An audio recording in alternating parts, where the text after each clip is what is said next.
Okay, so yes, so from today we are starting our third season for UX Talk. There are few people who already know what is UX Talk, but just I will give you small introduction. What is UX Talk and why we started this thing. So yes, I think when everybody was in COVID sick, that time I think last March, uh, we started this activity.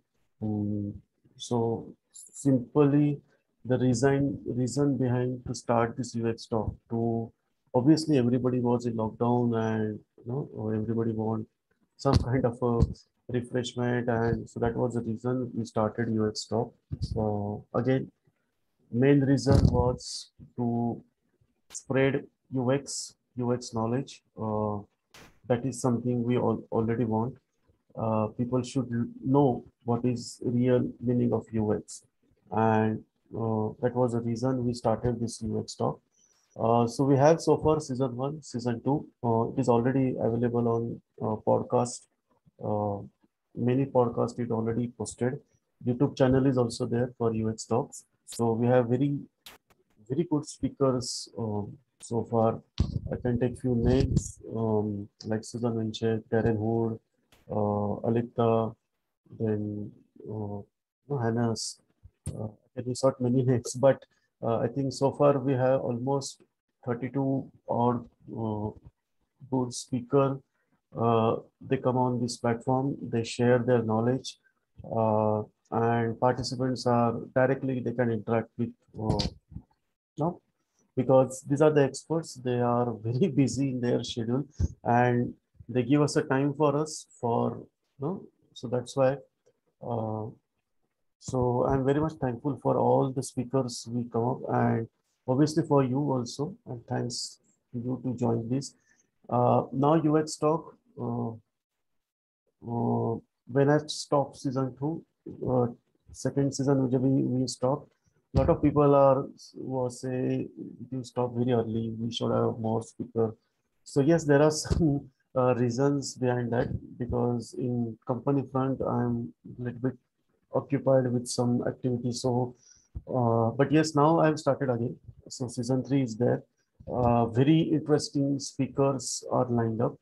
Hopefully they will bring knowledge, and you will understand more about user experience, how this subject is, and how these professionals uh, become successful in their career and everything. Uh, Subjects in particular season 3 I am planning to cover, which is not typical UX subjects. Matlab, it is like many times when you see consider UX, it is only about UI and screens and everything. So that was, we understand UX, but UX is beyond that. So this time in season 3, all speakers, they will talk more about other side of UX, so that you will also understand UX is not just about creating screens, or it is not just about creating web and mobile. I will not disclose a lot of things because that will be surprise element for you. So eventually for I will post it on LinkedIn and other platforms who are the next speakers and everything. But I can assure there are very good people are uh, lined up, and some are surprises. Very interesting topic they will come and they will discuss.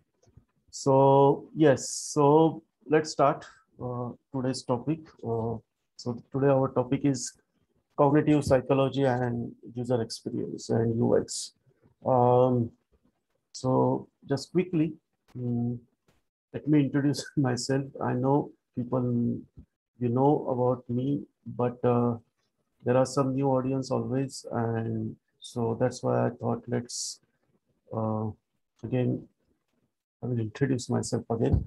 So today's our topic is cognitive psychology and UX. So this is me, Tushar Deshmukh. I am a founder and CEO of UX Expert. UX Expert is a UX service providing company, though we are very much into design development. In UX Expert, we do a lot of various interesting domain we work. Last couple of years, I started my another company, which is UXY Training Lab, where we dedicatedly do mentoring for who want to learn UX and everything. So far last 8 years, this is the overall I can say the umbrellas which are created under UX expert. So we have a two wings, UX expert and UX veterinary lab, and now this is UX talk. Under UX expert, I do other activities like I do research, and we are developing some tools for who can use, for UX practitioners. Probably, in fact, we are going to launch those tools very soon. I will couple of tools are already under development stage. So we'll launch soon. Obviously, training wing, we give correct UX knowledge because there is too much misunderstanding about UX. Too many people talk about UX, which is actually exactly not UX. So that's why thought we should have a correct UX knowledge, and so under that we do a lot of another services. We do a lot of workshop, physical.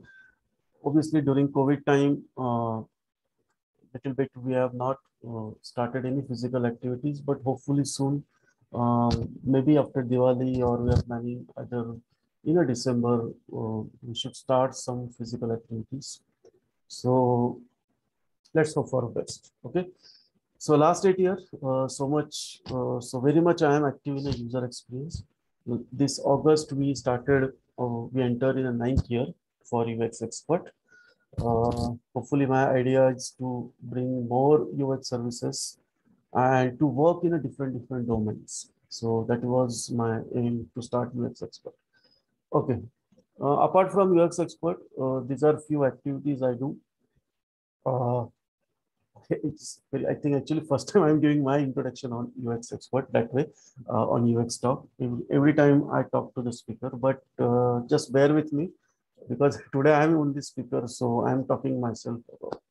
So yes, I do. I work as an advisor for two very good platforms. One is Amplify Reach, where we do machine learning based programs, artificial intelligence, and another is a Sportsy, which is specifically we work in a sports domain. And apart from that, I also with the various colleges and universities. I work as a visiting professor or as a mentor or for their. Recently, interestingly, I can add that we started mentoring for students of a fashion technology. This is very again something I always say. UX is not for only web and mobile. So it is very interesting to interact with students from a fashion technology background. Apart from I'm on international platforms, as you know, ADP List is a mentor platform. Then HFRID, which is one of our where we give obviously professional trainings. It is a training and design development company again based in Bangalore and Mumbai. Sorry, in USA. Uh, and again, UX talk is there. And apart from that, as a UX expert, um, I give a consultancy. So these are few of some of the companies I already, or UX expert, we work as a consultant. Few are past companies, and some companies which are listed. Currently, we are offering our services. So as I said earlier, UX is not only for web and mobile. UX is for everyone because it is a human-centric design. And that leads to our today's topic, that is a cognitive psychology. I know everybody know what is UX, but as it is linked to UX, so let's consider 2, 3 slides and let's spend some time to understanding UX once again. So obviously, as I said many times, uh, and many people nowadays, they are now saying that UX and UI are totally different. Okay, UX is not totally, UX is a totally different skill. UI is a totally different skill. Graphic designing is a totally different skill. UX is a user experience. UI is a user interface.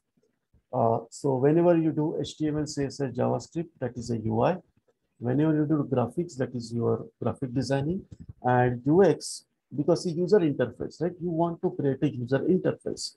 And I don't think Photoshop artist is creating interfaces. They are creating digital mockups. Okay. So don't call digital mockups as a UI. So whenever you present yourself, if you say you are a UI, means people will expect that you know HTML, CSS, JavaScript. So keep apart UI from here. So we're talking about user experience. So this is very famous. You must have seen this image many times, many places. So this is one of a person who actually coined this, who said that UX is not UI for very first time. So if you are a UX practitioner, then probably this is the least. There is a huge list here that you actually work. Or expectation is that when you say you are a UX practitioner, then you have to deal with in day-to-day life with all these skill set. But unfortunately, what people see when they call UX and UI together, that, oh, what you are doing? Oh, you are just doing visual designs, or you are doing some screens. No, it is not true. Okay.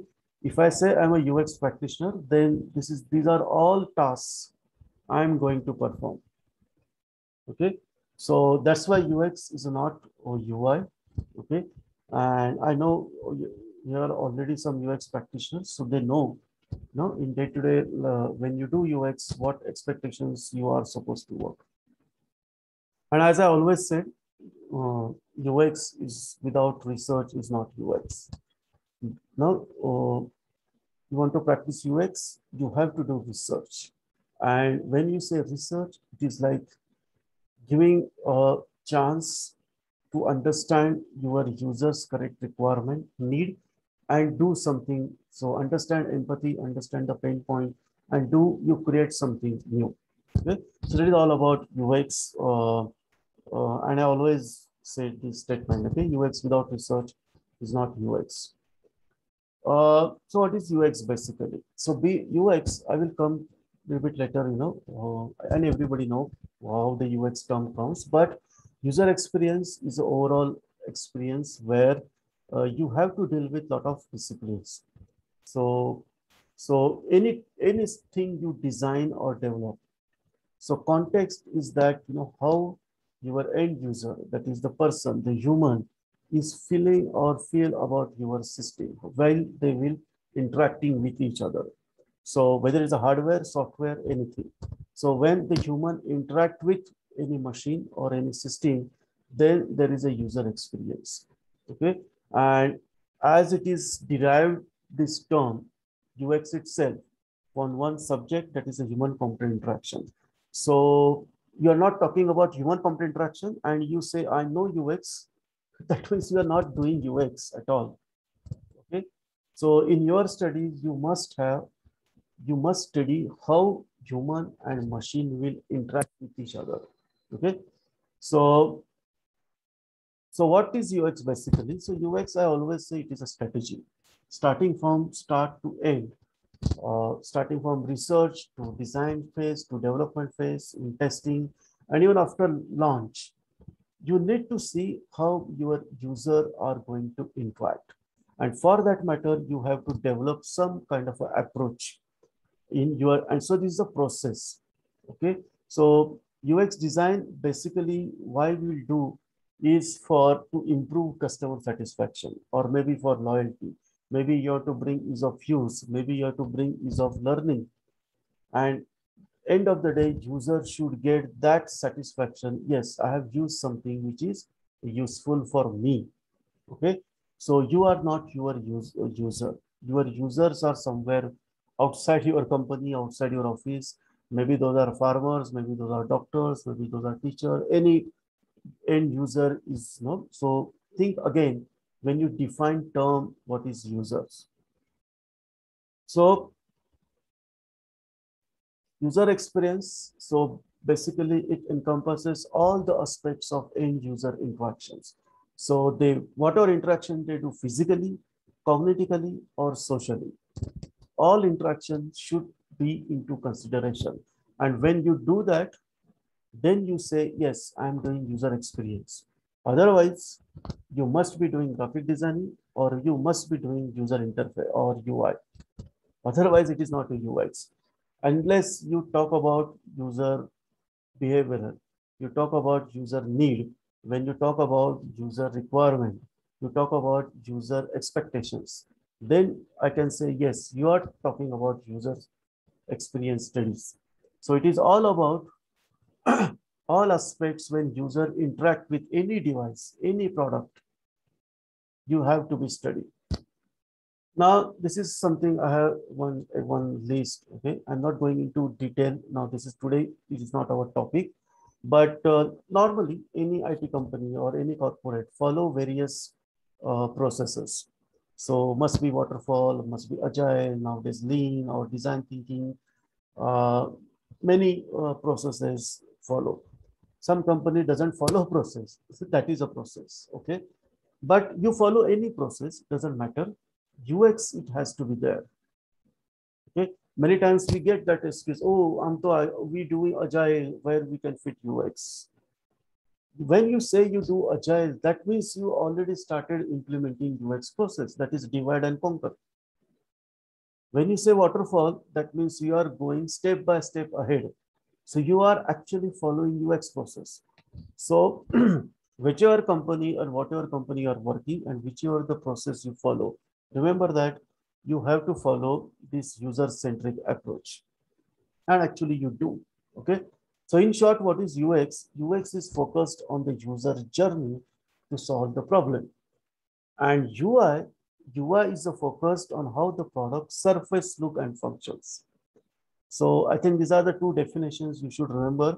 So I'm not saying UI is bad or something. UI is also very important. Graphic designing is also very important. I have to lot of respect for graphic designer because that is a team which gives a creative to me. Okay, because first layer is a visual layer, and that is where your all impact starts. But UX is a user journey, and journey to understand this journey to solve someone's problem. UI is to the which tools you are using. That is your user. Maybe I'm using website, maybe I'm using mobile app, or maybe some other tool. Then whatever I to design, that is through coding and everything, that is my user interface. Okay. So this is very pretty much explanation of what is UX and what is UI. Now come to the today's. I know today's topic is a cognitive psychology, but before we move on a cognitive and cognitive load and cognition, let's understand what is first, what is psychology. Okay. Obviously, psychology, you know, that is a subject which we study inside user brain and behavioral and everything. Now, what is user psychology? Okay. Uh, User psychology is a obviously as its psychology as is there, so we adopt many psychological methods and concepts to investigate human problem. But our goal is to define or design some products. Okay, because our end users are humans, so we need to understand what are their problems. Okay, that is as simple as it is. No rocket science behind this. It is sometimes very basic common sense you have to apply here. So in user psychology, we try to investigate uh, the relationship between human and obviously in the technology, as it is a HCI, as it is a UX. So while using any technologies, maybe user has some problem with their mental abilities. And to study this, we need to apply some psychological methods and processes. And the subject which studies this thing, and that's why it is a user psychology. So user psychology study human action and its psychological predictions in setting of technological use. So it is like aim is like, you know, I want my user should use my technology more efficiently. From my technology, my product user should get more benefit, more revenue generation. That is my idea about using or studying user psychology. So psychology is an integral part of a user experience design process. Again, as I said earlier, you talk about UX and you don't talk about human computer interaction. That doesn't mean you do UX. Same line, similarly, if you don't consider psychology and you say, oh, I am a UX practitioner, no, it is then you are, I will say, just 50% of UX you are doing. Psychology is an integral part of your user experience study. How? We will see, slowly we'll reveal those things. Understanding how people interact with product, how their decisions can be made, what influence, what motivates, right? And this is somewhere UX designer or UX practitioner should know these things. So design psychology is a combination of neuroscience, cognitive psychology, social psychology, and human computer interaction. So that approach user experience design through the lens of human behavior. See, again, I will say our end users are human. Okay. You want your products or your services should get optimal, or profit or business. You want your product should get successful. So it is a common sense. If your users are human, then please understand human first. Okay. Then you talk about technology. Then you talk about designs something, right? Then you talk about XD and Figma and UI and something. First, understand human at a human level. Okay. You are not understanding that, how we make any decision, how you are going to be create something for your company or for your product or for your benefits. So basically, again, it will go back to history. I'm not going again how human factor engineering subject comes, but there is one subject which is we call as a human factor engineering, which is actually it is now it is combination, or it is was created by engineering concepts and psychology. Later on, that subject branch out to the human computer interaction. And then later on in 80s, when Apple, Steve Jobs hired Don Norman and few full more human computer interaction scientists in his team, and then there is a term they started calling user experience. So basically, HCI, human computer interaction itself, is a UX. Okay, so that's why I have said, if you don't know or you don't know anything about HCI and you call yourself, oh, I'm a UX, so it is something like you talking about, it is like it very sound actually foolish. Okay, you look idiot when you say, okay, I know UX and you don't know anything about human factor engineering or human computer interaction. So think again when you talk yourself about UX and you don't know anything about it. Now, as human factor engineering, it is a combination of engineering and psychology, and it is evolved into a human computer interaction and UX experience. Don Norman has popularized this term user experience later on. Two reason behind that, so non-technical person should know what is human computer interaction. That's why he started calling user experience. Now it is evolved from human factor engineering. That's why psychology will be the integral part of all these subjects. You cannot take out psychology and you study user experience. Okay, that's why one of my friend, and he's very popular user psychologist, Joe Leach. Joe Leach is also our one of a speaker, I think, for season 1. So you can, if you want to hear Joe Leach himself. So I think in season 1 he was there, and he was very discussed. We discussed very interesting topic there. The topic was jobs to be done. Okay, so this is a psychological concept he brought. And so Joe Leach once said, it is his statement, that as a designer who doesn't understand human psychology is going to be no more successful. It's same like when any architect doesn't know about physics. Okay, so any architect when design something for building or for bridge, he should understand basic physics concept, how much weight, how much life of that, how much it should be carry, everything. So if you don't understand physics, you cannot be architect. You don't understand what is the gravity, how you are building, how much storage you are building. It is don't you, then it is like something you are talking nonsense there. Similarly, on same line, what Joel is saying here, if you want to become a successful no designer, he's UX practitioner, you should know something about human psychology, because design subject itself is an art. It is talk about human behavioral. Okay, so that is a base of a user psychology. I hope so this will give you more interest in a psychology, and you start learning psychology, at least for understanding your client or understanding your stakeholder. You should know psychological concepts. Now come to the cognition.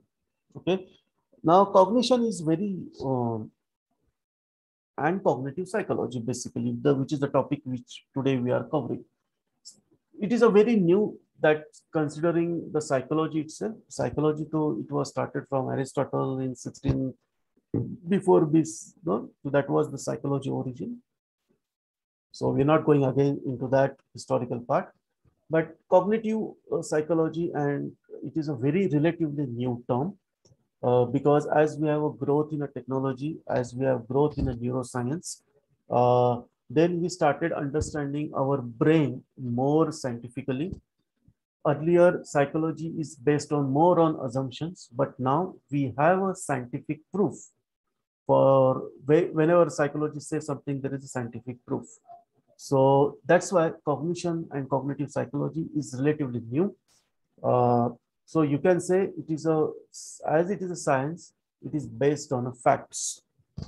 Okay, it is no longer is assumption. Someone is talking hypothetically. No, there is a scientific proof about all what are the concept of user psychology use or cognitive psychologists use. Okay? So basically, the cognition is a word we use very long. It is very ancient time we use. So it is cognition, is a Latin word from where uh, we adopt this word. And basically, what is meaning? Literal meaning is a get to know. I want to know more, and when I want to know more, my thought process starting, and maybe result that I started pressure in my mind. Okay, and that pressure leads me to more alertness. So basically, the desire of a new thing, desire for the new, because as a human, we are always improviser, we are curious. And that is all, that is, I think, we are different animal from other animals what we have on a planet, and more successful, more survived, no, I can say more powerful. We call ourselves as a human being. We don't like to call ourselves as animals. Okay. So because we have a cognitive power, our entire innovation, what we saw in a history, these innovations, these inventions happen because we are curious. Something I want to do new. That was, I think, no, we say necessity is a, no, it is the mother of inventions, right? So that was the reason that we are always on a starting, or started to invent new things. So what that in a mind, cognitive functioning is therefore critical for day-to-day life, governing the thoughts and actions. So without cognition, even you cannot live for 1 second. Okay, so our brain is like always be in some kind of a cognition. Without thought, without no, without thinking, even you cannot do any actions. Okay, even if you are sitting ideal, your brain is thinking something. Okay, so cognition is there with us starting from birth to till death. There is a cognition always going on in our mind. So we need this cognition or cognitive help to understand information about the world around us and interact safely with our environment. So as human evolution, we saw, we survive because we have a developed brain. Okay. Otherwise, we don't have a fur, we don't have a big, no, nails, we don't have a sharp teeth, we don't have a exoskeletons, but still we are like, every continent, you see humans. We survive with harsh environment. We adapt to the harsh environment. Why? Because we learn new things. Not only we learn, we adopt those things for betterment. We always improve ourselves. That's why I think we call ourselves today as a modern humans. Okay. Our lifestyle is a modern lifestyle because of technology, because we are invented things which is benefit for us. Okay. So earlier it was for safety. Okay. So I'm living in a cave or jungle, and outside there are a lot of carnivorous animals are roaming around. So I want to survive. I want to adapt those things. So maybe initially I use my brain to safeguard myself, my family, or my community. Maybe I invented few weapons, then fire, and then we started living in a community, then villages, then all, how the anthropology subject itself and how human evolution is there. But that impact we still have in our brain. Okay. And that expressiveness or that fear, everything is translated from one generation to the another generation. Today also, whatever we do, it is for survival. Okay. Maybe today we don't need to go for hunting, but maybe today you want to go to the, maybe for jobs. I think today's traffic and everything is more dangerous than jungle. Okay. You never know in Pune, so you never know which vehicle is coming from which side. Okay. There are so I think that time was more safer for us if I compare with today's life. So what is basically now cognition, if you understood? So cognition is, needed for us. So because our brain gets all this information from through our sense organ, and it passes to our brain, and then our brain needs to decide no, which is good for me or which is a bad for me, which is a safe for me. Then then to make these decisions, to distill, to filter out those stimulus, we require this cognition. So in short, in layman terms, if you want to understand cognition, simply understand it is a thought process. Okay. The brain which continuously keep working. Your brain never sleeps. Okay. So it's continuously start doing some kind of going on in your brain. So that is your cognition, and you require this cognition for survival. Okay. So cognition is very important for even, uh, obviously there is a limit. You, if that cognition is more, then we call, oh, there is a stress. Okay. But at certain level, healthy level, cognition will actually help you to understand more better your environment. So mental actions or processes of acquiring knowledge and understanding through through thought, experience, and this sense, whatever sense organs you pass the stimulus. So cognition, we look at, it's a mental process relating to the input and storage of information, how that information is used to guide your behavior. So whenever you see something very attractive screen or interface, suddenly you get a confidence, oh, I can do this, because your brain will tell you, oh, you know already this thing. Whenever you see very familiar login screen, your brain will tell you, you know this. You become confident because your thought process was activated. It was trigger the UI, the screen which you saw. Then your thought process start, oh, I know this thing. My mental models and my conceptual models are now matching. But problem is that when designer or UX practitioner doesn't study this thing, and they know many times we say, no, we need something out of the box, and you design something new. And when your end user saw something different, then their mental model doesn't matches with the conceptual model. Then think, oh, what is this? I don't know this thing. This is something new. Then user will think, why should I learn this? See, all these processes is going on his brain, means user is going into cognition. He is thinking, and when he is thinking, actually he will give more, no, he will start more, whether it is good or me, he started, oh, why should I use this? I will go for my old product. So in a sense, the ability of perceive and react process and understand, store or retrieve information to make some decisions, whether it is a good or bad, whether it is a successful or failure, that comes later. Okay. Failure is also my experience.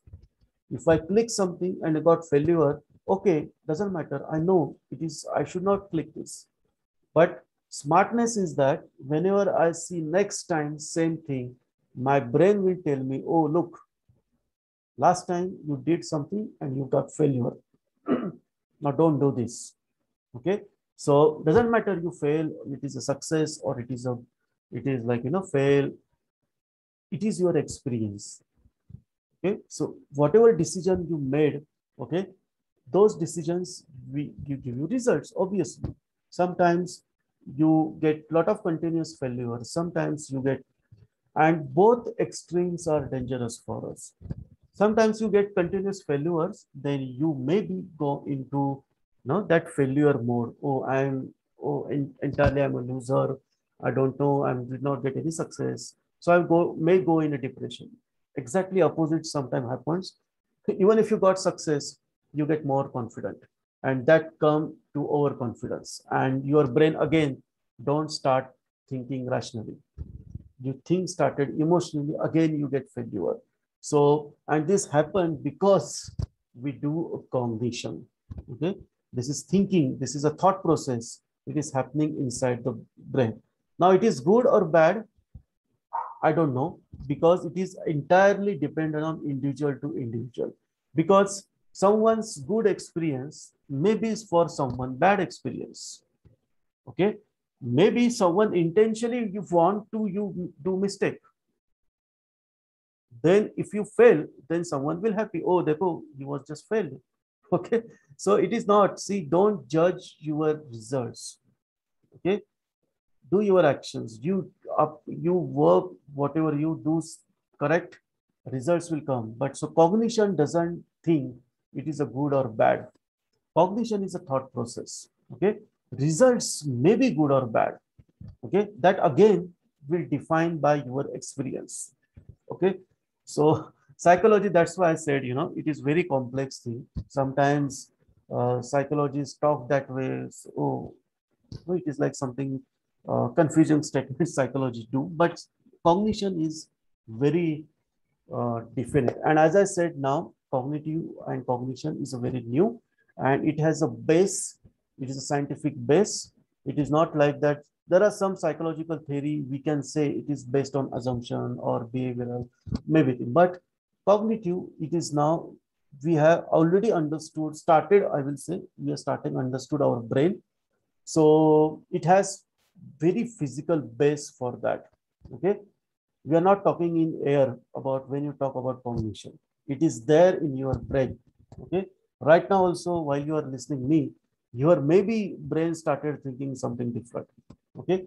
Why? Because our brain is comprised, over 10 billion now cells, and each now cell may connected with 10,000 connections, and that we call as neurons. So it is very huge network of sales, we can say, and everything happening. So that's why sometimes when I don't surprise when people don't use common sense. Okay, designing is not a rocket science; it is the applying of a common sense. You have it. You have all of. You have your brain with you, which has 100 million now cells. Please use it. Okay. Use your common sense while talking with someone, you asking some decisions with your customer. You have it in you, right? All our humans have similar brain or cell masses. So everyone are same, no capacity, brain capacity is there. So please use it next time. When you argue someone, just tell you, oh, I have 100 billion neurons. Don't talk nonsense. Okay. So cognition fundamentally controls our thoughts and behaviors. Okay, so again I'm saying the good and bad keep aside. Okay, correct and wrong keep aside. We are talking about plain decisions. Okay, and these are regulated by no, the secret brain circuits, what happen in your neurons and neurotransmitters, this thing. Now scientifically, people have scientists basically proved that many times this happening because of some neurohormones. Some are listed here like dopamine, neuroadrenaline, serotonin, acetylcholine, or GABA. It is called, we call as a growth hormone, which is particularly released by pituitary in your brain. So there are many neurohormones which controls our decisions. Okay. Uh, yes. So it is a chemical reaction happening in your brain, which decide your moods. Okay. So next time, whenever you give a thought, consider that something is happening in your brain. There are some chemical reactions are happening. That's why you behave this way. So in order to better understand what drives certain behavior in both healthy and disease state.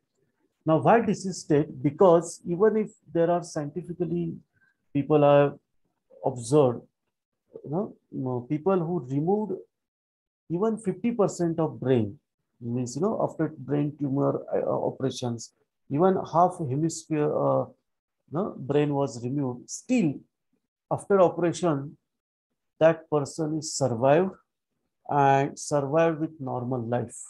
Okay, I'm not talking about how much what he now remembering things, because obviously some neurons are gone, so whatever stored in that, it is gone. But I'm talking about survival. Okay, healthy life, if you want to talk.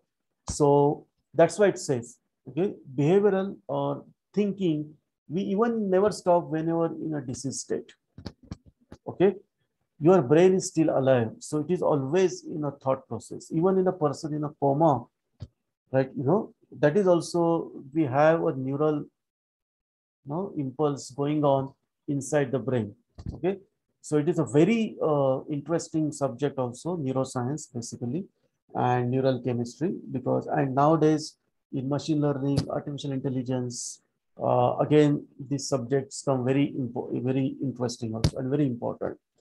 So it is important for consider cognition and the underlying neurobiology that these behaviors. So our distinct cognitive functions arise because process of occurring within certain parts of our brain, and that is our conscious mind, unconscious mind. When you decide, when you make, sometimes you feel sad, sometimes you feel angry, sometimes you feel happy, because that triggers the thought. Okay, now okay, there is one list is there. When you say the user psychology and some kind of a cognitive study, so there are, this is a list of say domains or cognitive psychology study, or okay, your UX practitioner may don't need to go so much deep inside this subject, but if you know something about these subjects, then definitely that will help you to create something. Okay, because our job to create something for which is safer for someone, which is productive for someone, which beneficial for someone, that is our job. So if you understand these subjects, and eventually now in maybe later UX talks, I will take some of our subjects from here itself, and maybe let's next time dedicate some, uh, we'll take some topic from here, and let's try to explore about and how you can use these subjects in your UX studies. Definitely there is a use of these subjects in the UX studies, but I'm saying if you are a beginner in a career, don't even if you not enter in this side of UX, it is good. I will say, okay, it is enough. But when you say, oh, I'm an experienced UX practitioner, then definitely you should know something about this thing. Okay. Uh, So why this cognition, or how it affects us and why it is important? So cognition is constantly changing and adopting new information. As we grow, it changes. Our experience get changes. So from infant, from our childhood to our adult, every stage, we learn something new and we adopt. We change our mental models. We learn new things. Sometimes we do get forget. Sometimes we do get, uh, we sometimes we do mistakes. But it is not like that. We are stopped learning. Okay, and this process will continue till when our nervous system dies. Okay, I think that is a definition of death also, right? When the brain's actually dead, that is a death. Okay, so and this process is still going on. Okay, there are actually some experiments. Even if your heart stops, your brain is active for after that also. So thought process, thinking is still going on till your last neuron is there. Okay. So from birth, and actually from before birth, when your first nervous system start developing, uh, from inside your, when you before even the birth, our first, I think the system we develop is a circulatory system, and then next we develop a nervous system. So from that day, maybe 1 day or 2 day, whatever the age we started nervous system, from there till death, we always start cognitive process is going on. So I hope we are very much, at least you got idea about cognition. Now let's come to the what is the cognitive psychology. Obviously, we explained what is psychology. So user psychology, obviously not psychology, user psychology. So while doing user research or UX practice, when you apply psychological methods, then we call it as a user psychology. And what is cognition? So basically, when you learn psychology, you learn brain, and there you learn thought process. So then now you can understand what is cognitive psychology. So psychology principle when applied to getting inside user brain, that is a cognitive psychology. Okay, you need to understand how your users or end users brain works. Once you understand this, then maybe you can come up with better solutions. Okay, sometimes this very you wonder, you may remember very long, maybe your third birthday or fourth birthday, or maybe some old, when you saw old photograph, you start remembering lot of things which may be irrelevant for now, but you still remember. But sometimes you will forget your car keys. Okay, which is very important for now. I want to go somewhere else, but I don't know where is my car keys, or where is my, no, where is my lock, my door keys. Then you start searching, or where it is. It is very important thing for you, because if you don't lock your door, you cannot go out, but you forget. But same mind, same, maybe you also remember something different. And then you should wonder, you should think why such thing happened to your brain. You must have seen in meeting, you are now you facing customer, and you have you have prepared something for presentation, everything you have done last minute, you have lot of done everything. And when the moment comes, now you want to deliver, your brain shut off, your brain say no. And maybe that, see, brain never stops, right? Maybe you suddenly start remembering something, that movie or that song or something like. Why this happened? Okay, and I must have, I 100% know you all are gone through same conditions. No, in exam day, you by heard everything, you went in the exam hall, when you saw, oh, this is the same question I now just learned. But when you start giving answer writing, your brain says, no, I don't know, I remember anything. How this happened, why this happened? And same thing is happening with your users also. You are in confidence that, oh, the interface which I made, user will know, user is, they should know, because they are my user, they should know. But no, Many times user do get forget. Okay, forgetting is a classic or not, I will say, phenomenon of our brain.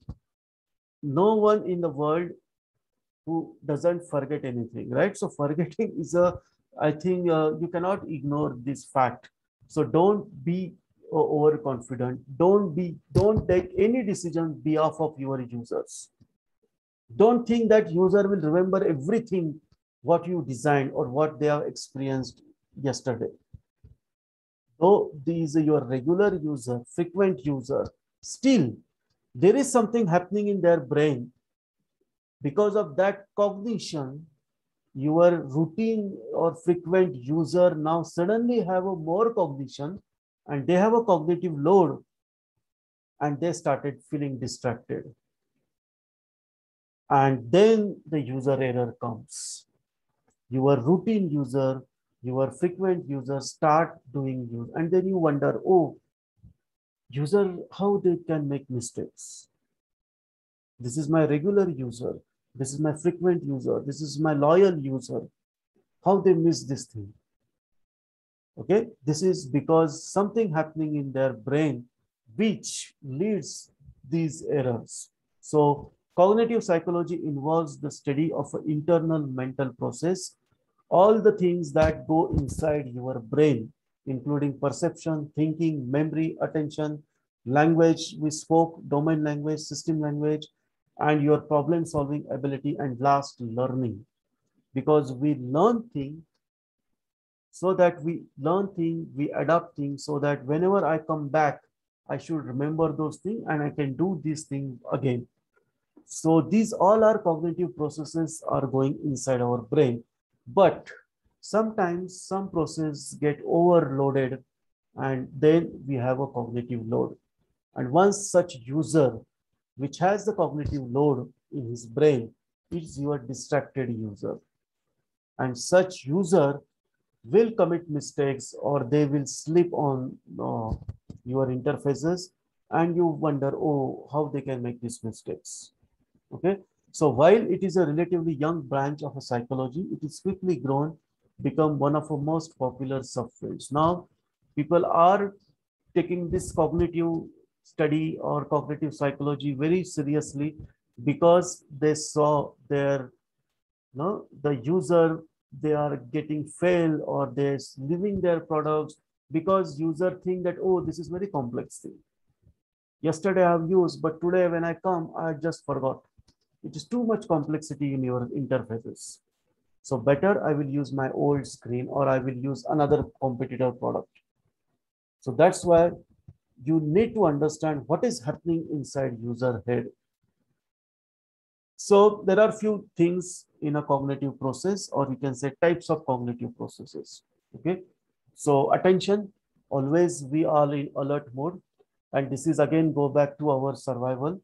While doing hunting and everything, we have to be attention. Otherwise, from back someone is attacking, you don't know. Okay. So that is the generation to generation, we develop this alertness.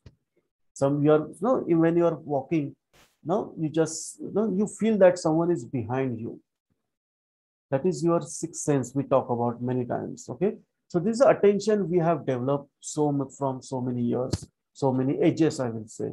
Then language, obviously we use language for communication process. We, as a human being, are we like to heard. Okay, we like that someone should listen me, someone should take care of me. So we have developed languages. Okay, I'm not going into again something deeper in a psychological level, because in psychology we talk about something different, because your wise brain is a different, your mid brain or your old brain, these are some different terminologies we use. But we learn language after birth. Okay, but some basic instinct we learn from even before the birth. Okay, you hunger, angry, sadness, even 1 day or 1 hour, kid also, infant also, they have these emotions. Okay, so obviously later on we learn language, and because of language, because of communication, maybe our cognition increased. chances of increasing cognition thought process, because because imagine the label which we used, I'm not understanding what you are writing. Then suddenly I started recalling, oh, what is this? Where should I read earlier? What is this? What do you want to tell? Your error message, your display messages. So language is used in those messages giving me problem. Those I'm not understanding. So yes, language adds up cognitive level in your brain. Learning, the pressure of learning new things. Every time when I enter your software, new changes. To just sake of creativity, you are changing every day something, and you are messing around. One day button here, next day button here. One day it is red, one day it is blue. Every time I have to learn new things. So that is a pressure I have on my brain. So learning is also a cognitive process. Then obviously memory, because again, the memory is a critical component of our learning process. We store, we retrieve the short-term memory, long-term memory, our behaviorals, everything is stored in a memory. So memory is very important. And whenever you do cognition, two things happen. Either you recognize something or either you recall something. When it is recognized, it is instant. Okay. When you saw floppy or when you saw printer icon, it is very recognizable. But from tomorrow, suppose for printer, I started using star icon or something different. Then your brain will start again. Oh, where should I know from what is this meaning of this icon? Then you start recalling. And once you start recalling, you started again cognition. And cognitive load will start again increasing in your brain, because now you are putting your brain under pressure to remind something from maybe long-term memory somewhere. No, okay. See, this is very simple. When you're walking in a crowd and suddenly you saw one face, then what? Say, oh, who's this? Oh, this is my friend. Who's this? Oh, this is my college friend. Oh, what is his name? You start remembering. You start cognition. Now, something sometimes happens that you even see how memory is very tricky. It is like distorted memory. It is like, no, memory gives you something different. But suddenly what you remind or remember is something different. And suddenly you understand, oh, this is your friend, but you forgot his name. Then you, Arey, what is his name? What is his name? Then that guy come, oh, Arey, you don't remember me? My name is so and so. Then you started remember the things. Because your cognition now failed. You try to remember things from your memory, but because of cognitive load, you fail to recognize those things. Okay. So remember, there are two things happen when you do work cognitive process under memory: recall and recognition. So as a designer or as a UX practitioner, you should use something user should recognize. Don't ask user to recall something. If user goes in a recall mode, that means they are putting more cognitive process which is related to memory, and maybe memory will mislead the user. Okay. Then obviously perception, because in all stimulus, the sense organs, they pass on, sound, vision, touch, haptic, everything, the sense organ pass on to your brain, then that we call as a perceptual system. And those signals goes into our brain, that is the cognitive process. And there we start analyzing. Okay, whether it is a raid, when you say raid, why you feel danger? Okay, even if no need to write below that it is a raid or danger. Because you already have a perception about red color. Maybe when I say apple, suddenly maybe your brain's telling you, oh, apple means red. Because from childhood, whenever I think your first book was A for apple and apple is red, it was bombarded on your brain. Now you think that whenever you saw apple, you want that apple should be red. Okay, that is how our perception made. So as a designer, you have this ability, or I can say every designer has this power to change user perception. So use it wisely. Okay, you are the only one. See, developer doesn't do this thing. Okay, you are the one who can create these creatives and you can do these workflows or architect. You are the one who create these perceptions. So while doing these perceptions, there is a cognitive process inside happening because I need some time to perceive the things. Perception is never be instant. Okay, perceptions, and problem with the perception is that after I perceive something, maybe I'm wrong. My perception may be correct, or maybe I'm sometimes my perceptions are wrong also. Okay, this happens. Now remember when you were in school days or college days, someone new admission comes and you saw that guy. Oh, it is not quite very rude. No, you perceive because of you just saw him. But later on, after a few months, you started mingle and you started playing with each other. You started doing homework. Then you thought, "Arey, this is a good friend of mine. Why this happened? Then why you earlier perceived that it is a very rude guy? Now suddenly you think, oh, it is very friendly." Because perceptions are also changed time by time. And this is a good thing for you. That means if your competitor has created something, that doesn't mean you should not create something. If maybe their competitor has done something, okay, correct. But when my time comes, I will create more better so that my user or user from that computer perceive the new things which I'm designing, and they will become loyal for my product. Okay, so perception is used very wisely. Then obviously thought is a very essential because it is a, I think, core cognitive process is a thought process. It allows you to make decisions. Sometimes it is dangerous for us because every whenever user do thinking, sometimes they think reverse also. They sometimes think weird also. So reasoning power again is depend on user to user. It is ability of each brain is a different. So thought process, cognitive process is also different from user to user. So think, give a thought once again when you design something on these. I will go back again my previous slide. So what are the cognitive process basically? So it is attention, language, learning, then it is memory, perception, and thought. Now what is now what you will do with these things? Okay, anything happened with those no these processes, whether it's attention, whether it's language or learning, memory, anything happened, the balance in between this something happened, then something happened, that phenomenon we call as a cognitive load. And if you are user under cognitive load, then there are chances of human mistakes. User will start doing mistakes. Okay, errors will start generating. So cognitive load is the total mental effort it takes to process information related to reasoning and decision making.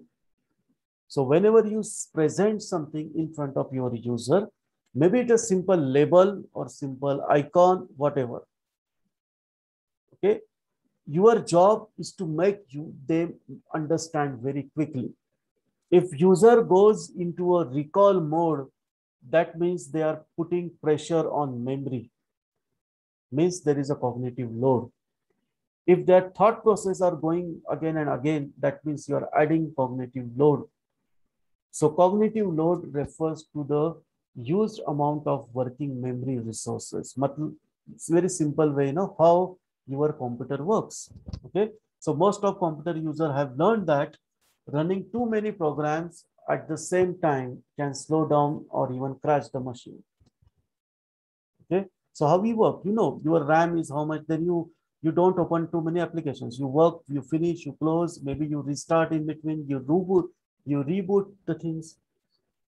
That means humans should also reboot the brain.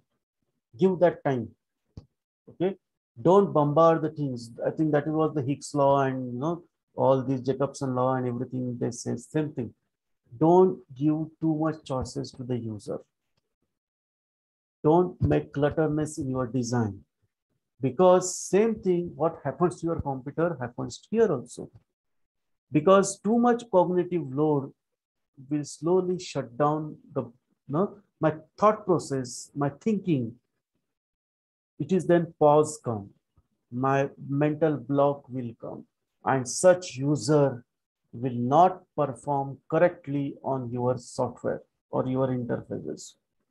Then there is a danger, there is a risk of doing something different, or maybe it is happening that users starting getting errors, and that we call as a bad experience. See, design never be a good or bad. It is no, design cannot be a good or bad design. Experience is a good or bad. Sometimes same user with a free cognitive load, he doesn't have very fresh mind. They can do that, they can clear, no, click here, there, and they finish their job and they go. They spend minimum time on your screen. But same user, imagine they are carrying cognition from outside. They already distracted. There is something, and in top of that, you giving him a complex system. Your labels are misleading, your icons are misleading, your workflow is complex, your menu bar is complex, you are hiding everything. Then I have to make more effort, and that will leads to more cognitive load. So remember, many times your user will not come with clarity in their mind because their job is something different, and during that job they are using your screens. Okay, so like computer, it has to be so. Any UX or UI designer, I'm not saying only UX or UI or UX practitioner or UI designers or graphic designer, whoever designs something should design something which can reduce this cognitive load. So help the user to reduce the cognitive load. See, you cannot change user's environment. If my user using my application in some factory and he is very hazardous chemical and everything is working, I cannot change that. My user in a bank, I cannot change his work environment. I cannot change how many people in a queue because that is his job. But what is in my hand? In my hand, that is an interface. So why I'm making that complex?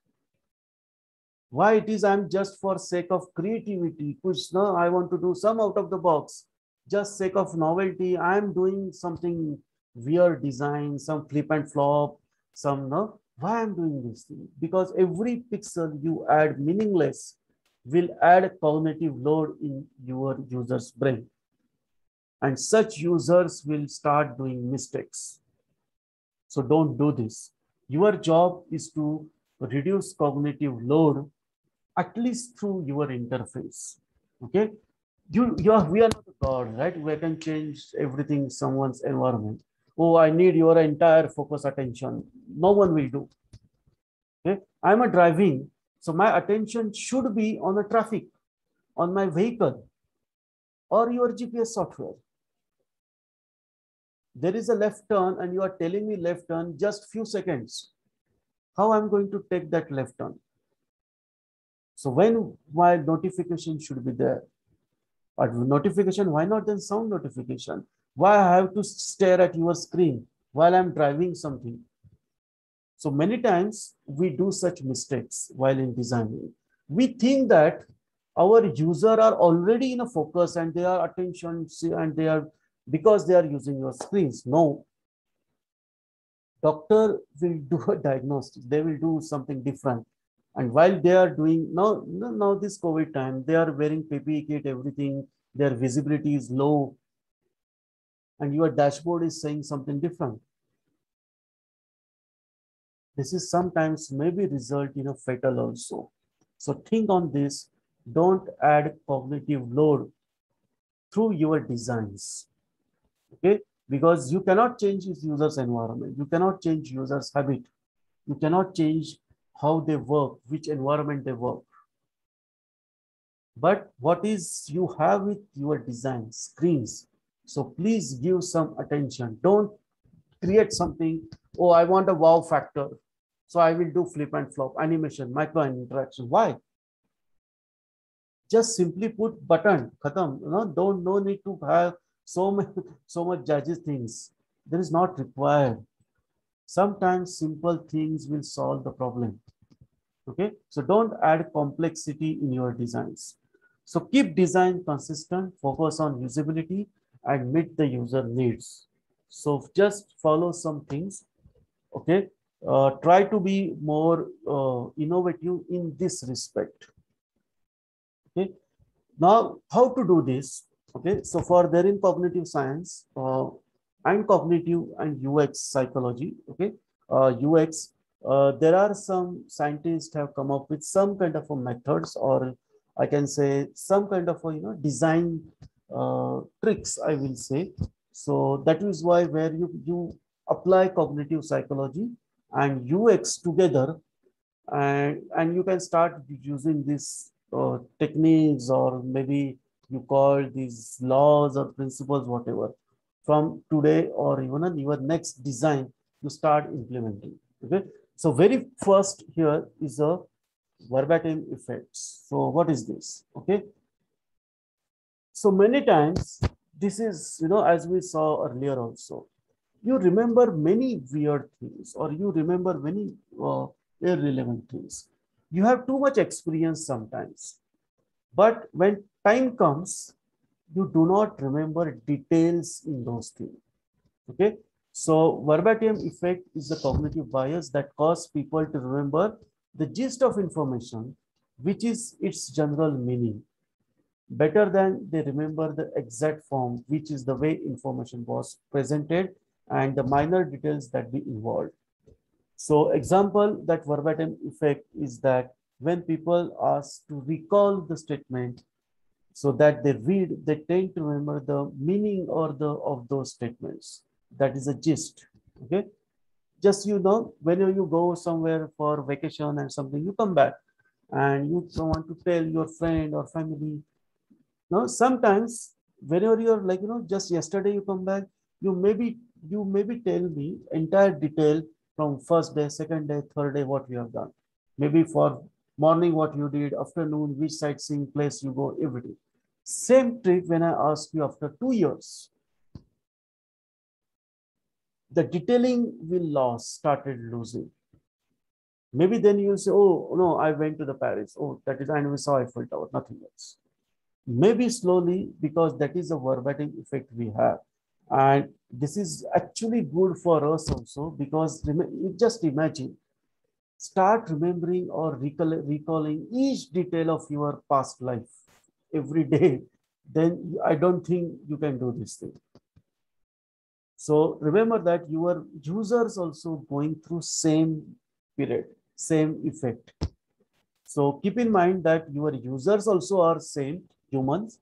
So now imagine, see, now in COVID time, there are some domains, some application you hardly use, like no entertainment. Now theaters are closed. I don't think you have gone to any ticket booking website. Maybe you have done very last, I think last year, somewhere in 19 end or March 20, when you start our first lockdown. Have you used? No. Now, how much you remember from that interface? Not all details, just gist of that. Oh, something like first screen, then I go to the booking. And imagine now I ask you to now start booking. Okay, so my first visit and now next visit, there is a huge gap. And now you expect that user will remember everything and they will perform correct actions. They look at the screen and they will understood. No, they will not understood. You have to tell them. For that, whatever you want to do, do. Tooltip, do. Mouse overs, you do. Quick help, video, whatever you want to do, you do. Tell the user what is happening on your screen, because under verbatim effect, user are not remember each and everything from their last visit. Okay, hope this is clear. Then there is a schema theory. I think schematic and everything you must have heard, and who are from programming background, they know, must have heard about database schema and everything. So basically categorization. Our brain understand very things which are organized way. Okay, because from very childhood we saw symmetrical things. Okay, so the schema theory explains why consumers prefer some design. So usability and everything is defined on this categorization. So in e-commerce, the menu and everything you saw, okay. So there is a order between, no, how the menu placement, logo placement, it has some kind of a schematic people follow. And please don't change those things because user expect that you also follow the same schema. If I'm shopping cart, I'm an Amazon user and I'm using your software. I expect that you follow same schema on your design also. Okay. So don't try to change those things. Okay.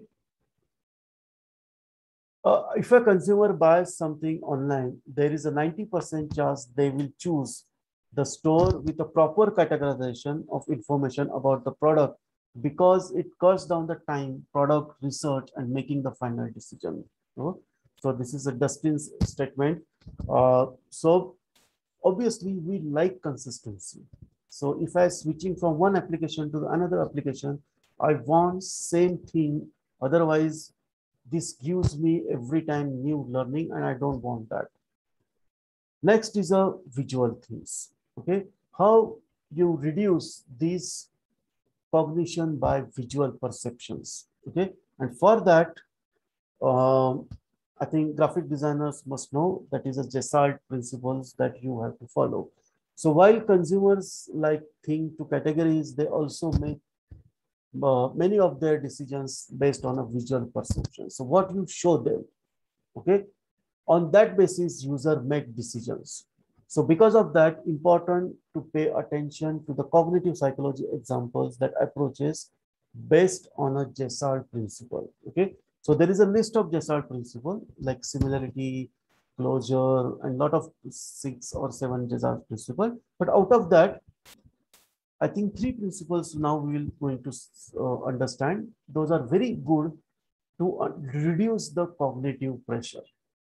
Okay, so we call this phenomenon of Gestalt when person perceive it whole with no particular attention in parts. The cognitive psychology claim Gestalt are formed throughout our lifetime and give scientific impact how we think to make decision. Okay, so you know Gestalt many times. I think every graphic designer must know Gestalt principles. Okay, so out of which 3 principles are very good or you can help to reduce this cognitive load. So first is a law of symmetry because from very birth, we saw face, maybe parent face or maybe no. So we always have our eyes are trained to saw symmetrical things.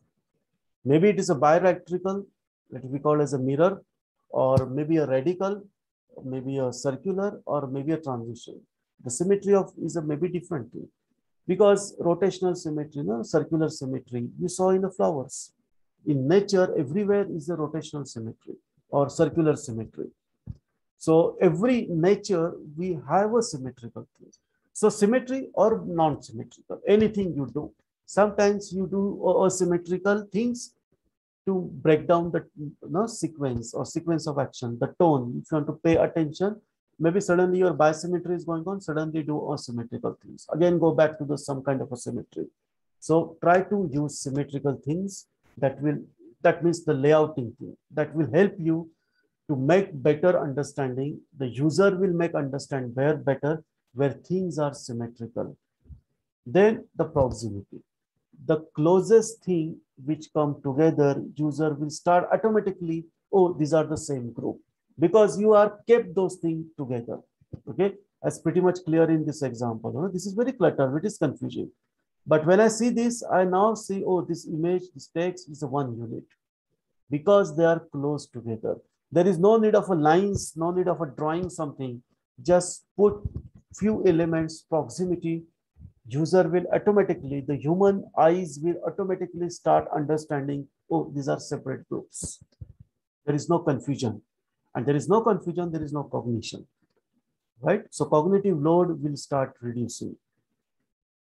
So cognitive psychology approach indicates the elements found in a proximity to each other are usually perceived with a single unit, and that helps me to make decisions. And lastly, here is a symmetry, or sorry, similarity. Okay, so similarity you can see again in here in example, right? The similar things are given a same treatment. So now I know what is edit because it is a ping. I know what is review. I know what is the title, how it looks, how I know what is description looks. So there is again a pressure is reduced. If I see here, everything is looks same. So I am again going in the cognition. Oh, what is this edit? What is this? Because they look same. But you make those differences and you make understand, your user will understand these things more clarity. Okay. So that confusion again you reduce. So this similarity, so it is like the human eye perceives similar elements or objects as something complete, so unified object or group. Even if we use this similar thing after many screens, that is why you follow consistency. If I define my submit button is a green, and maybe after 4 or 3 screens I'm using same green color, user will understand, oh, this is a submit button because it is a look similar. So when I look at that button, my perception, my load cognitive recalling will be there. I will instantly recognize, oh, because same color I use somewhere different with some meaning. So meaning will be same. So there is a similarity. Okay. I don't know you heard about this, but this is nowadays after in machine learning and artificial thinking, this is now become more popular and popular. In interface, start using chameleon effects. Now, pronunciation may be different, maybe chameleon or okay, it is like lizard basically, which changes colors. So it is a chameleon. Now, what is this effect?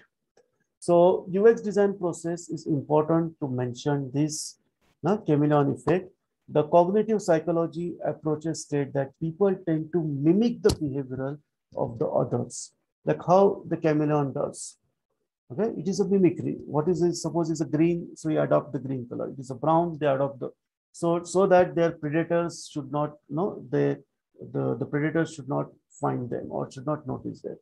Or while they are attacking, then their prey should not notice that they are attacking. So they mimic the environment. Now, same effect we have now started seeing in humans also.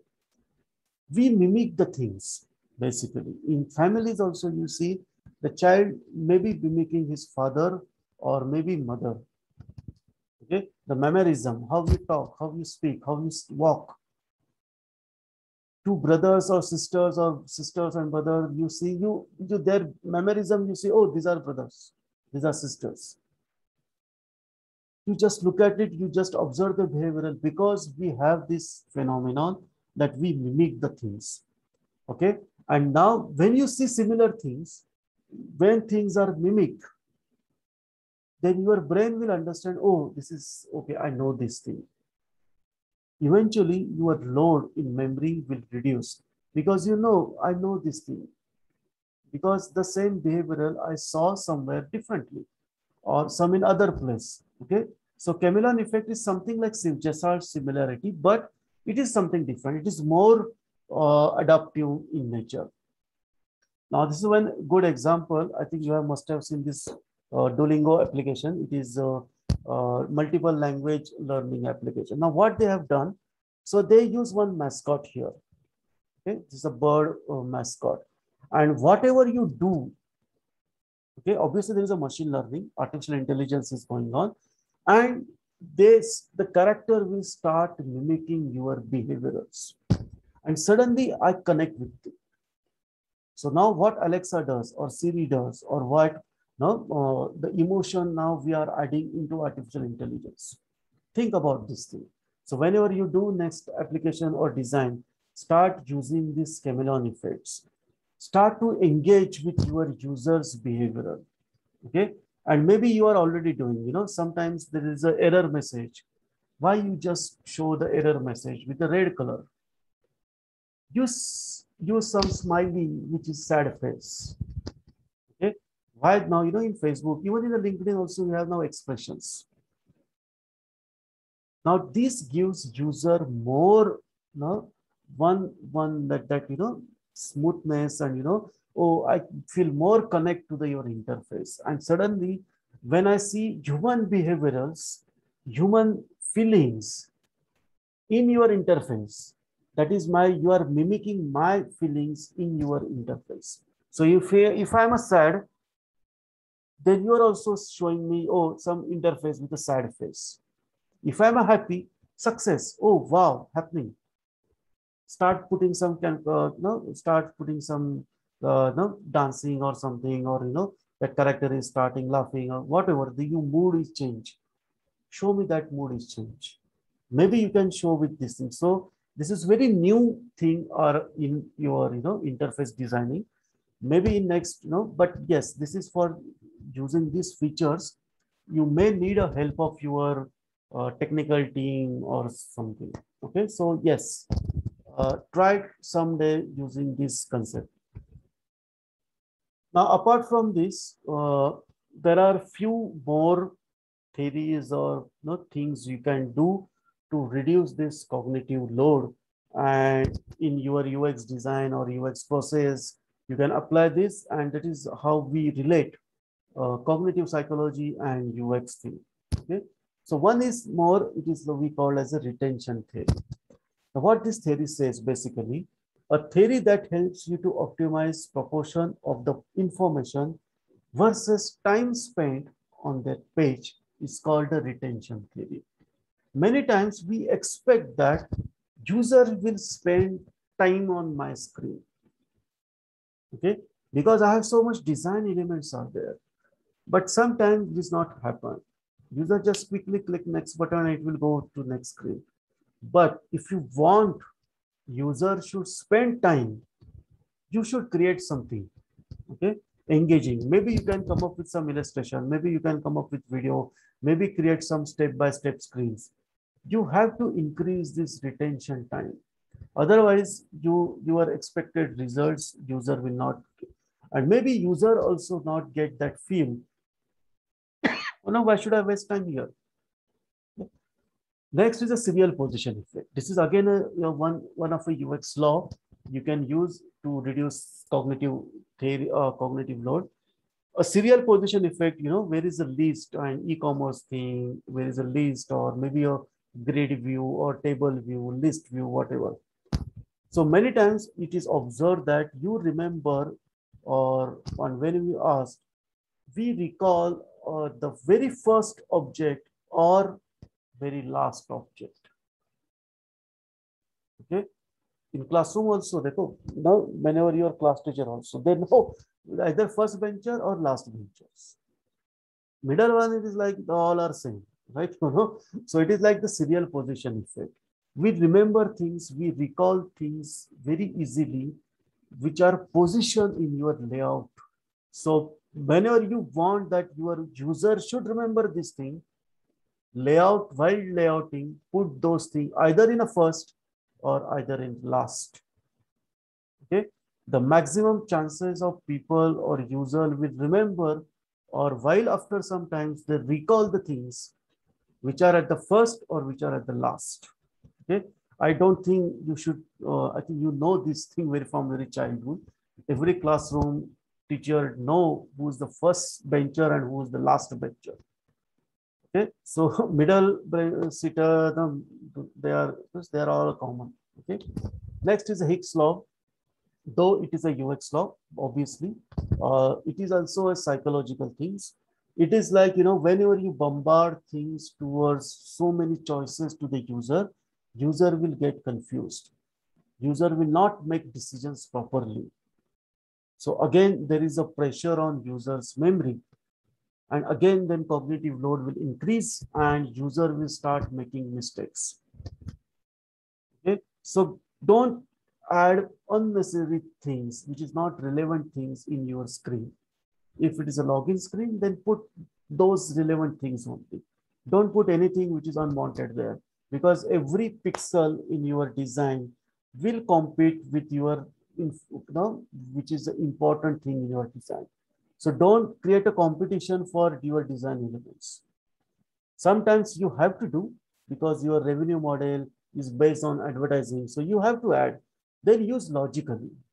Okay. Don't put anything in front of user and let them let's user select. Then user will again go in a cognitive pressure. Okay. So these are few things you can do to reduce cognitive. So I will just recap few things for you. Okay. So we started with UX theory, what is user psychology, and then cognitive process. It is like that is a cognitive leads to the cognitive load, and as a UX designer, how this cognitive psychology you have to work. That you obviously it is you have a time limitation, so already it is at 30. So I don't want to, but anyways, you can connect with me and we can talk on this subject very long. Okay. So what is now end? So conclusion about this thing is that get inside the user's head. Try to get inside the user's head. That is the way you can do. So there is always a psychological reasoning behind users' behavior. We do not do something randomly. Okay? Always there is a wise mind in your brain which tells you what is a good or what is bad. Always this battle is going on. So without thinking, okay, obviously there are some exceptions. We do many things spontaneously, but we expect that our users will do while using, they use their brain and they will use my interface. This is at least minimum expectations you can do from your user. But while using their brain, there is something happening inside their brain and which misleads the user. And that because why they mislead? Because you created something like that. So you know that your user want everything neatly organized, properly categorized. That's the schema theory we see. The clear that the consumers tend to group objects in a certain way and perceive the signals. That was the Gestalt principles we saw. Okay. To remain the part of the group, people often mimic the things. Okay. Sometimes these mimic things will help you because that will connect the user very human way. Okay. That's why I think in UX we have a very beautiful process we call user journey maps. There also we see how the emotional or user is flowing their emotion through this entire process. And when you saw, oh, my user is now going to be sad, he's not happy, he's irritated. And why you are then adding more things to become they more irritated? Don't do this. Okay. So last but not important things that overall user experience. So because under verbatim effect, people do get forget. They maybe remember entire thing. Okay. They remember as a whole, but the gist they will tell you the gist. So think about that thing. So there are some of the core cognitive psychology theories that explain the origin of the key UX design principle, knowledge that helps to become a. So I hope whatever today we have discussed, I know it is uh, because cognitive psychology is very depth in process, but today's no, my agenda was okay, at least you should start thinking on these lines. Okay. So let's see, as I told you, I'm planning more depth UX talk on this topic. Maybe we'll talk about more about memory or how the decision making, how the behaviorals, more about this thing in subsequent UX talks. So let's have some questions if you have. Before we start questions, let me tell you. So next, our UX talk is by Alipta. Okay, you can go to the our UX Talk website. You can register. It is free. Whenever you can suggest this to your friends also. We will put this video after some time, but I don't know.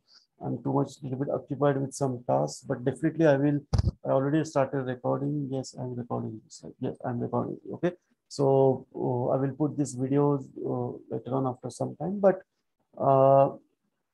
So keep watch on UX talks. As I told you very beginning, there are many interesting speaker, many interesting topics we are discussing.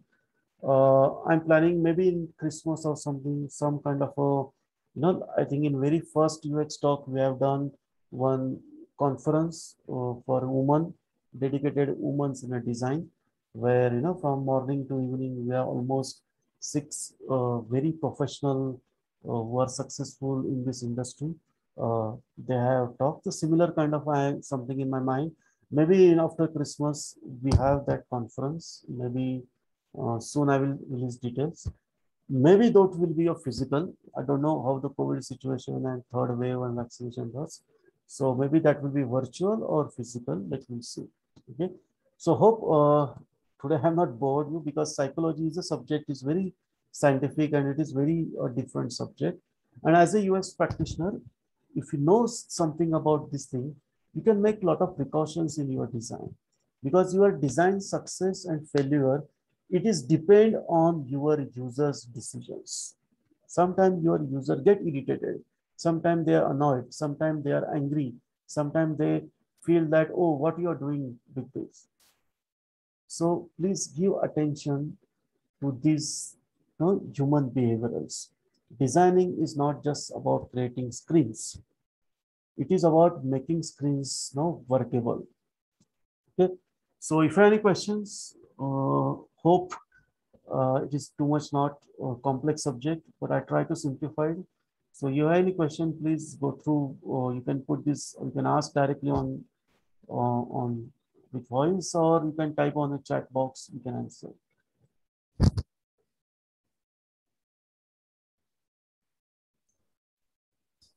Hello, sir. This is Abhijit.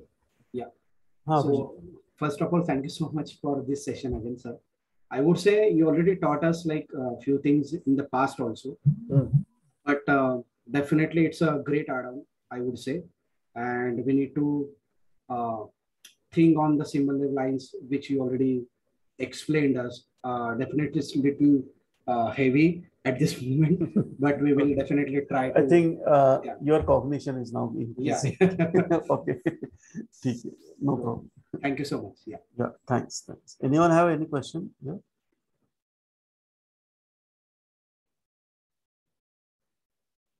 Okay. Give a thought. Okay. I will upload this video after some day. But I think you have gone through at least some kind of subject in your brain. So maybe that triggers some questions. So I think some of people already connected me on LinkedIn or some platform. So do connect with me, and anything you have some question, you can ask me, or you can message me or through LinkedIn or some on WhatsApp, or our LinkedIn page, anywhere you just connect with me, and definitely I will try to answer those things. Okay. So thanks again for taking time.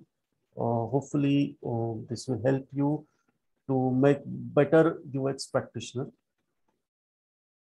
Stay tuned for many such topics are lined up.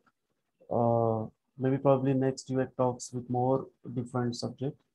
So see you then. Thanks.